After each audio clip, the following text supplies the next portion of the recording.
Hello guys, gals and non-binary pals, and welcome back to Dream Daddy.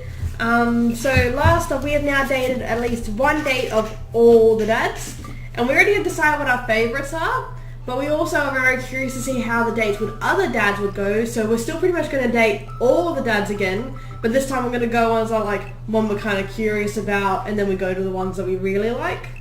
So we're just going to see. Take it as it comes. Take it as it comes. Alright, so Jess, let's make the first choice. Which daddy is on the list? Alright, so I'm thinking, we were both really curious to see what happens with Joseph and his wife. Yeah. Even though he's not necessarily on our top 3 dads today. Yeah. And then I was thinking of maybe going on another date with Matt, because we haven't been on one with him in a while. Yeah, I haven't done anything since the concert. So we might do that, and then maybe see if Robert will return our calls. God damn you, Robert. Damn, Robert. We can't judge you unless you actually give us something. Right. Anyway, let's go for it.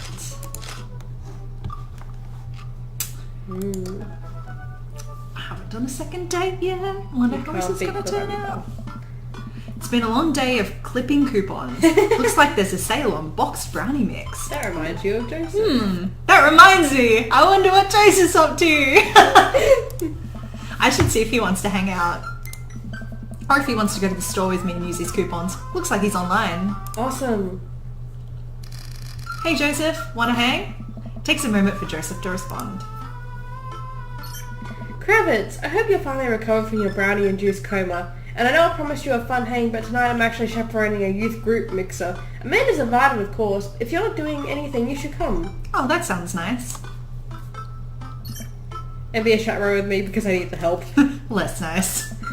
I think for a moment, I'm a little bummed out, of course. I suppose I just wanted some me and Joseph time. Maybe to get him know him a little better. What the heck? My friend needs my help. I type back.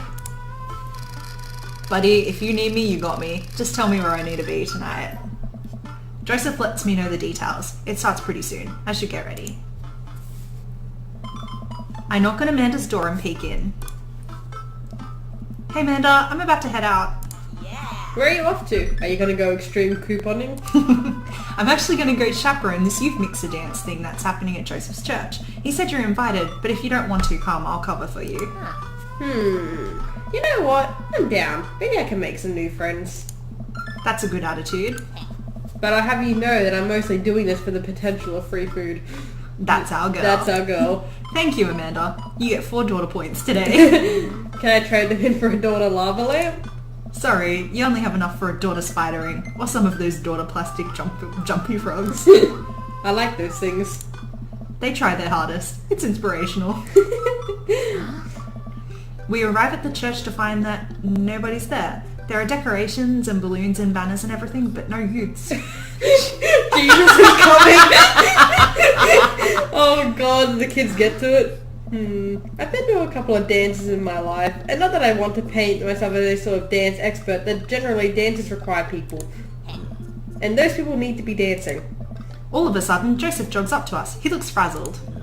You're here! I need your help. Joseph gestures to the hand-painted banner hanging above the church. He reads, Jesus is coming. Yikes. Well, that's certainly a thing. God made all things, Amanda. Except for the banner. I was going to say I bet it was fucking earnest. I genuinely can't tell if he meant that maliciously or if he just can't spell good. You know what God also does? Forgives. He forgives teenagers and he never ever breaks their box mods. Are you going to break Ernest's box mod? No, Amanda. That would be a sin. I think. It's the one right after the sloth. Kravitz, I need your help getting this down before anyone sees it. I can swing that. Amanda, can you help? Physical labour, huh? Amanda begins rapidly scanning the mostly empty room, looking for an escape route of her own. I have to go set up the food. The food's already set up. I'm going to do a final inspection pass on the food to make sure it's up to code. I'm going to go eat your food. Amanda's able to bolt away before myself or Joseph can get another word in. She can really book it when she wants to. Her father was a giant pair of legs. I dated some giant arms once, but it turned out they were alright. You must have been devastated. It was an Armageddon. Oh my god. No, I get it. I'll workshop it. There's a gem in there somewhere. I'm really glad you're here, Kravitz. Are you enjoying my company, or did you just lure me here for my strong arms and height advantage? A little of both. It's always something with you, Joseph. Something handsome and pious? You're not that pious. Ooh, but he didn't tell anything about the handsome. Debatable. You just alluded to breaking a child's vape pen. I would have lost the debate. You ready to do this? Let's make some magic happen. Magic isn't real, Kravitz. God said that. God was also a bush one time. True. Joseph and I grab a stepladder and walk over to Ernest's manor. That turd Ernest had one final trick up his sleeve. Look like this nightmare is stapled and taped 6 ways from Sunday. Any ideas? What happened to your strong arms and height advantage? Right, I forgot about those. Jump on the banner. But I realised my oversized dad fingers are far too large to get leverage on the tiny staples. You got a hammer I can use to pry these off? Kravitz, this is a church. We get a little nervous around hammers. And nails. I'm kidding, we just don't have a hammer. We have to hurry, the use will be here any moment and I'll never hear the end of it if we don't fix this. Wait, I have an idea. I run to grab the marker that Ernest used to draw this thing and jump back on the ladder. Yeah, just fix it. We can't get it down, but we can send a different message. I only got one shot here, let's do this right. Calming. Yep. I'm able to turn the U into an A and an L somehow. It's a little tight, but it works. Yay! Well, that's true, I guess. Why can't you just write coming with an O? Yeah, meets it right? No. Basket is calming presence, Joseph. Relax, crisis averted. Let's just hope that the youth don't notice. Joseph checks his watch. The DJ should be here by now. Just then, the doors swing open and a man struts in with his DJing equipment. Oh god. Wait, you're not the usual guy. What happened to Evan? Evan knew exactly when to play the Cupid Shuffle. Oh god. Hey, I'm not Evan. Evan sold all his DJ equipment to backpack through Europe, so I'm filling in for him. I do envy him though. What I would give to drop everything and start over. Are you alright? Alright? I'm better than alright. I'm DJ Spin Master Quinn. He sighs heavily. I usually do trivia nights, but I moonlight on the 1s and 2s to give myself a sense of purpose in life. Is he okay? Well, you'll have to do. You have a playlist of fun songs that useful that won't inspire impure thoughts or tempt them to the dark side, right? The DJ thinks for a moment. Believe me, buddy, I got what you need. Okay, great. I'll let you get set up. This is gonna be a disaster. Oh god. The DJ leaves. Let's keep an eye on this one. He sounded like he was just gonna play Creep by Radiohead on repeat. After some time, kids from the community start filing into the dance hall. Some of them seem to notice our sign hack, but they don't seem to care. Nice. Most of the kids group off into tiny clusters, standing in circles and casting sideways glances at the other groups of teens. Man, I do not miss being a teenager at a social function. Hey, party people! Oh god. Everyone in the room turns their attention to the DJ. DJ Spin Master Quinn coming at you, the sound that people want. We're off to a good start.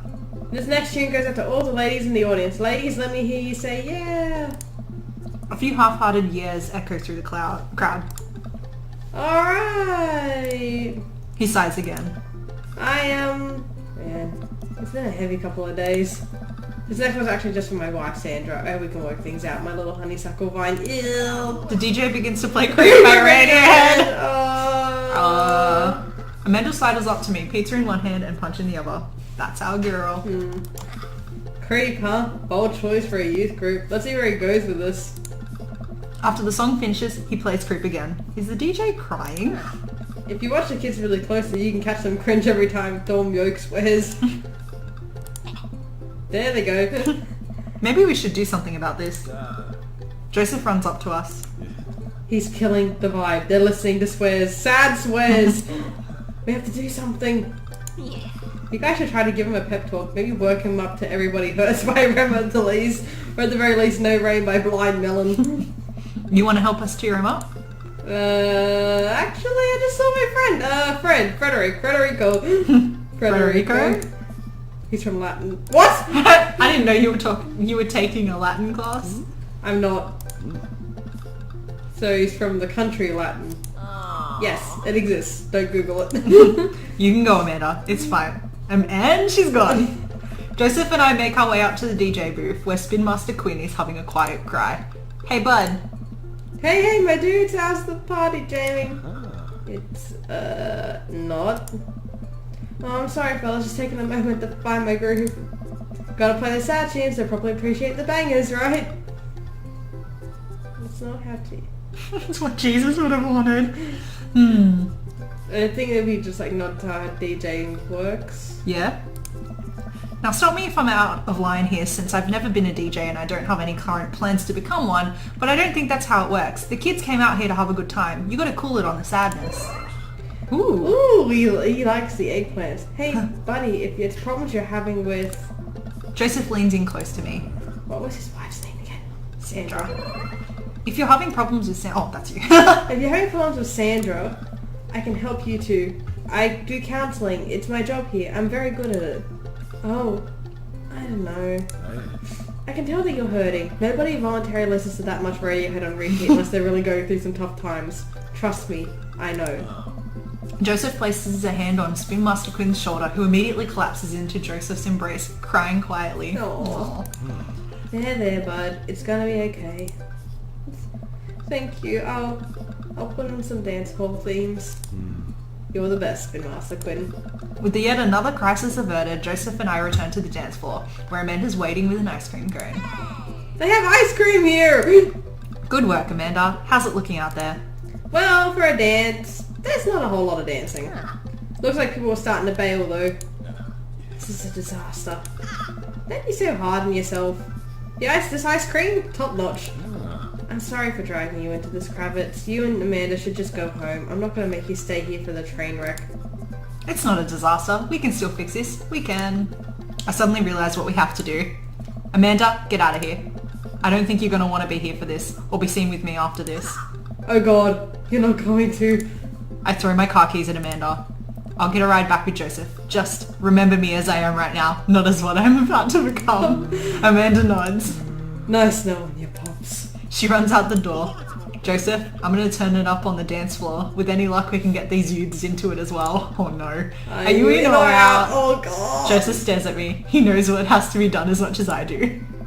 See you on the other side. See you on the other side. Joseph and I walk out onto the dance floor in the middle of the room. The youths all stare at us, unsure of what we're doing. Oh god. Time to get our groove on. Let's start them off easy and work our way up to more technical stuff.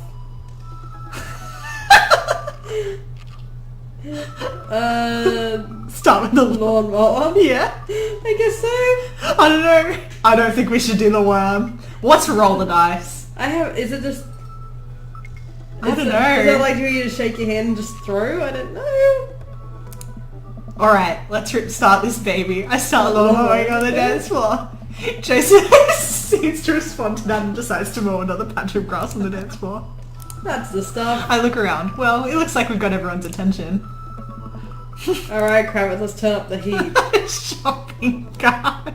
Running man. Sprinkler. Should we do the sprinkler? Yes. Keep it the garden themed?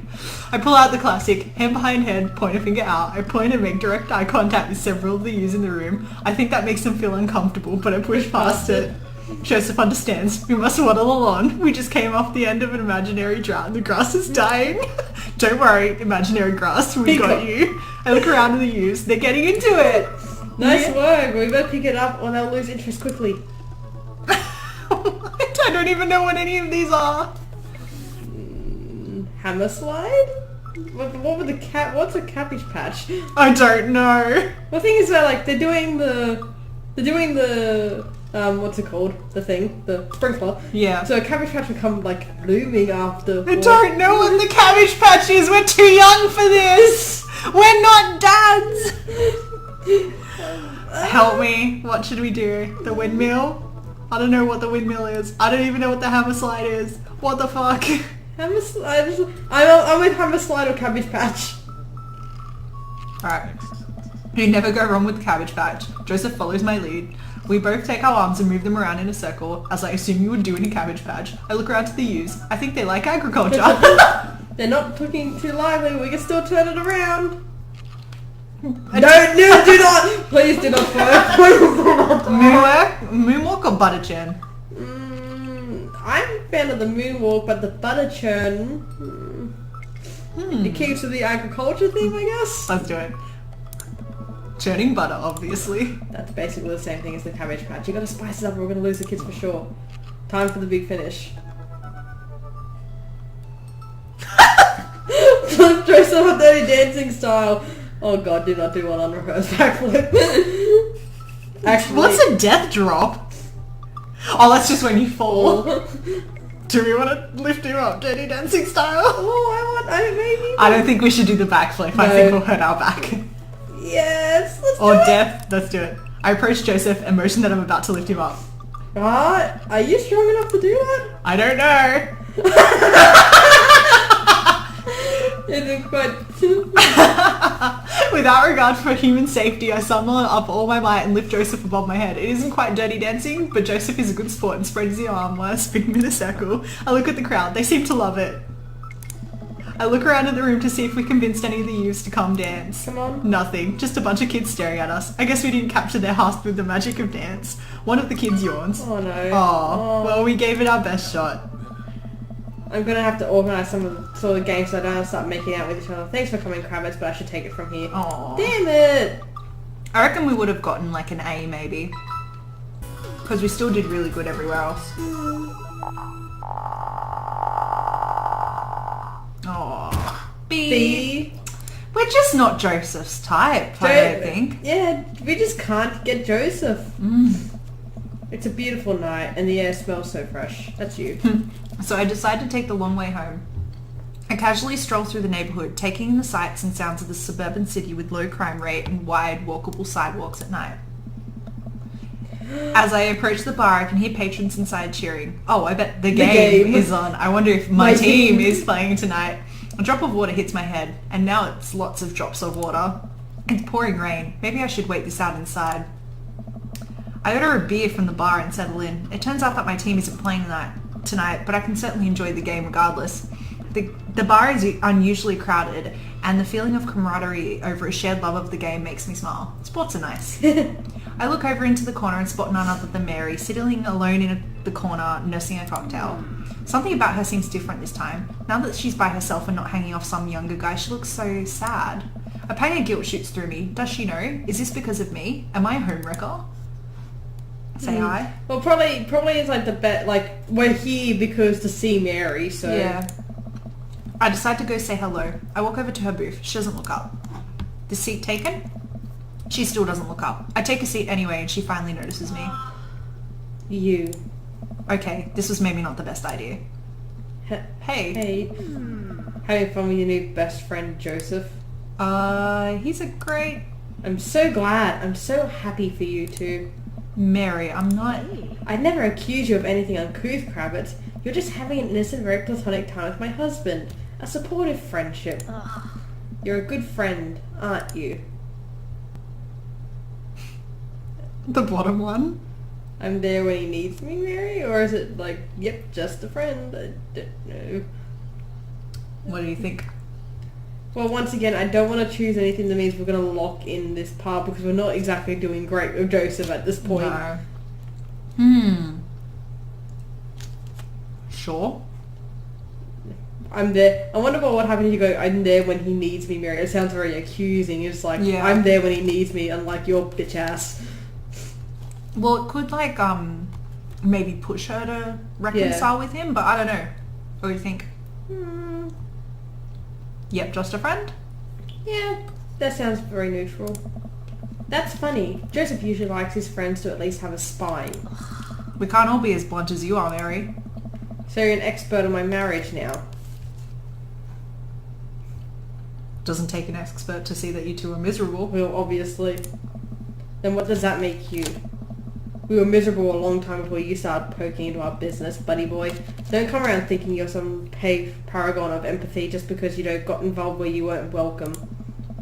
Mary takes a long sip of her drink. This was a mistake. You know, you're really not his type. I'm surprised. Mary pays her tab and strides right out of Jim and Kim's without looking back. So it does seem like Joseph's closeted. Yeah. Well, it's been a long day. I'm just about ready to pack it in. After a few bites of ice cream from the freezer, I turn off all the lights and walk down the hall to my room. I wonder if Amanda's still awake. That kid needs some sleep. As I pass her room, I can hear a faint sound, but I can't quite make out what it is. I get a little closer. Is she crying? Oh, no. I knock gently on the door. Hey, Amanda? The crying immediately stops. Not right now. Her voice sounds strained. She sniffles. I need to make sure she's okay. I open the door. Oh God. In the dark, I can see Amanda's outline in the middle of her bed, knees hugged up against her body. Is everything okay? I don't want to talk about it. Did something happen? No, nothing happened. Go away. I'm kind of wanting to cry. Yeah, this isn't the best time. Amanda. Get out. Okay. I quickly leave her room and shut the door behind me. Once the door closes, I can hear her crying again. Wow. What has her so upset? She seemed fine earlier. She's usually so open with me. Did I do something wrong? Is she mad at me? I guess if she wasn't before, she definitely is now. I can't even remember the last time she snapped at me like that. Oh God. I have a hard time falling asleep, but when I finally do, I'm still thinking about Amanda. After a long night of very little sleep, I roll out of bed and make myself a pot of coffee. Amanda should be up for school soon. Maybe she'll be willing to talk about whatever's bothering her. About 10 minutes before she's supposed to leave, Amanda comes out of her room and makes a beeline for the freezer. Morning, Amanda. Morning. She drops a frozen waffle into the toaster and slams the freezer door. She won't look at me. Yikes. So, anything big going on at school today? No. Okay. Do you need a ride to school? No. Want some coffee? Amanda pulls the toaster lever up and takes a still freezing burnt waffle out before it's finished cooking. I have to go. Amanda picks up her bag and storms out. Jeez. Oh, okay.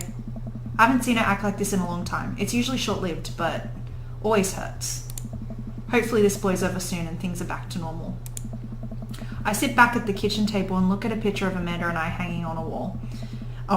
In it, I'm teaching her to ride a bike. Her face is a mixture of excitement and pure, unadulterated fear. I remember how determined she was. Every time she would fall off and scrape her knees, she would get up and try again. Finally, I had to stop her because she was bleeding everywhere. Then she started to cry because she didn't think she needed bandages and wanted to keep trying. As I put the bike away, she just stood in the middle of the street and screamed. Then I took her for ice cream. It was like nothing ever happened. After giving it a bit of thought, I decided that if I force her to talk about it, I'm only going to make things worse. But I have an idea. I start rummaging around for ingredients. I hear Amanda walk in the door. Instead of heading for the kitchen like she usually does, she makes a beeline for her room. She's clearly trying to avoid me. Hey, Pumpkin? What? Can you come here for a sec? There's a moment of silence. Yeah. I wanted to say I'm sorry about last night. I'm just worried about you, kiddo. I get scared when I know something's wrong, and I get even more scared when I feel like I can't do anything about it. Dad, So just, whatever it is, and you don't have to tell me if you don't want to, but whatever it is, just know that you have a dad in your corner who wants you to be happy. Honey, you know I'm bad with words, so I was hoping I could speak in a language we both understand. I pull a cake out of the refrigerator and place it on the table. Hopefully the frosting has set by now. Ta-da! Dad. It took me a really long time because I ran out of red frosting somewhere around Sad and had to start over and... It's beautiful. Look at that cake! It's strawberry. Amanda gives me a big old hug. I grab some plates and forks and we serve up some delicious cake. So, it's really stupid. What is? This whole thing. I know I've been really weird lately and there's just... I don't even know how to explain it. I feel like I have to make you a chart. I'm listening. Do you want me to take notes? I guess I should start from the top. So you know how Emma R is going to that fancy art school in California, right? Emma R. Best friend. You got it! Wow, proud of you. Anyways, ever since she got the acceptance letter, I've been feeling like she's drifting away, you know? And she's been spending a lot of time with Grace and Emma P. I just thought it was all in my head for a while, but then I found out from Rosie M that both of the Emmas, Grace and Noah, all went to a party at Mackenzie F's on the same night they all told me they were busy studying for the Calc AB final. Oh. Yikes. I know this feeling. So, another important piece of information is, God, this is embarrassing. I have a crush on Noah. And that's a thing. What? Whoa. I had no idea. I definitely didn't know that. Okay. You're a bad liar. So are you... I learned from the worst. Anyway, so the only person I told about the crush was MR, and she promised not to tell anybody. I didn't confront them about the party thing because I didn't want to start drama, so I just kept quiet and kept going about my business. Amanda sighs. Then one day I invited everybody out to get nachos at the mall, and after not texting me back for like 2 hours, even though none of them ever put their phone down for more like 60 seconds, they all say they're busy like simultaneously. So I tell them, never mind, I'll just eat nachos at home, right? But we were out of chips and I really, really wanted nachos. Totally understandable. So I go to the mall anyway. I get to the food court, and who do I see there but Grace, Emma P, Emma R, and Noah all hang out together and eating nachos without me. What? It gets better. I'm standing by the escalators watching them, and I realise that Noah has his arm around Emma R, which is kind of weird, right? But then they kiss. No. Yes, I know. So I storm over there and I'm like, hey! And Grace drops a nacho on her shirt because of course she does, and Emma R just like glares at me. Grace. Nothing is coming up. I don't know who that is. Grace is the... Did she poop the bed too? I'm going to say gossipy one. I know! Grace is the one that nobody really likes, or I guess that's me now.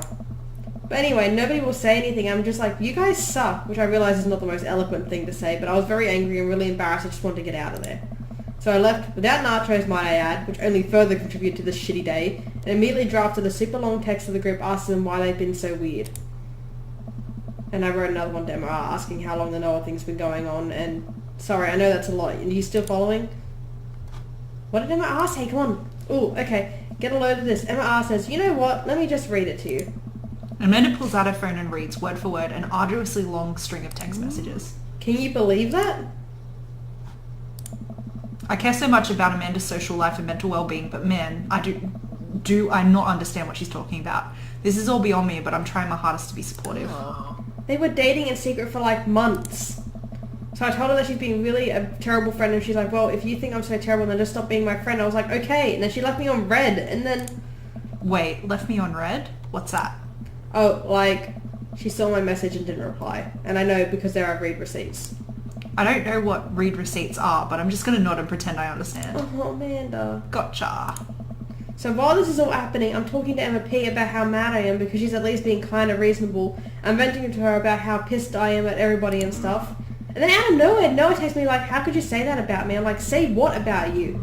And he tells me that Emma P sent screenshots of everything I told her in the group chat that I got kicked out of. Alright, I think you lost me at screenshots, but that definitely sounds bad. There's so much more, but honestly, it's just all really stupid teenager stuff. The bottom line is that everyone dropped me, half my grade hates me, and now I have no friends. Why? Amanda, I'm so sorry. I almost expected it from everybody else, but... Emma R's been there since Mum died. I can't believe she would just stab me in the back like that. I'm not even mad that she's dating Noah, I'm just upset she lied to me about it for so long. Amanda stabs at the remnants of her cake. Okay, I take it back. I'm kind of mad she's dating Noah. Like, what did I do wrong? Why did everyone just suddenly decide I'm not cool anymore? Why wasn't I enough? I don't understand. Oh god, I'm gonna cry. This is too Relatable. familiar. This is Yeah. too fucking familiar. And as mad as I am at everybody, I miss them, Dad. Oh god. Amanda looks so dejected that I almost can't take it. What could I possibly say to help? Anyways, that's it. That's the whole sordid tale. Thanks for listening. Tune in next week for more hot gossip. Wow. I know it's pretty dumb. It's not dumb. No, it's a stupid thing to be upset over. Amanda, your feelings are real. Don't ever be mad at yourself for having feelings. I guess. Unless you've secretly been a robot who's been approximating human feelings this whole time. Dad, if I was a robot, I would have transformed into a monster truck a long, long time ago. But seriously, I know you probably don't want advice, but I feel like it's my duty as a dad to bestow upon you a few nuggets of fatherly wisdom. Real friends don't do that. Yeah. When you get older, you start realizing the sort of people you want to associate yourself with. Do you really want to surround yourself with people who would do something like that to their friend? It takes a lot of work to find and maintain meaningful friendships. It took me a long time to figure that out myself, and I wish I had learnt it sooner. If the other person isn't putting the effort in to show you how much they care, it's not worth it. You're not beholden to be their friend. Listen to this, ultimately, people. I think this says way more about their character than it does about yours. Because you're amazing. And if they can't see that, well, that's their problem. I'll keep that in mind. I looked down at the table. Did we just eat that whole cake? Yes, we did just eat that whole cake. Welp, good talk. Amanda gets up to go to her room. Before she closes the door, she turns around. Hey, Pops. Yes? Thank you. You are always welcome. Love you, Amanda. Love you too, Dad. I love you too, Dad. Amanda, she's so cute. I want to beat up her friends. Me too, man. They're just like, oh What god. jokes? Oh my Okay, god. I think we need to end the episode here. Yeah, so I we're can getting just- emotional, So, man. like, because I can recuperate a little bit because that all that Amanda just went through was way too it just hit way too close to home for Yeah. me. Okay, and so until next time, guys, non-binary pals, peace out.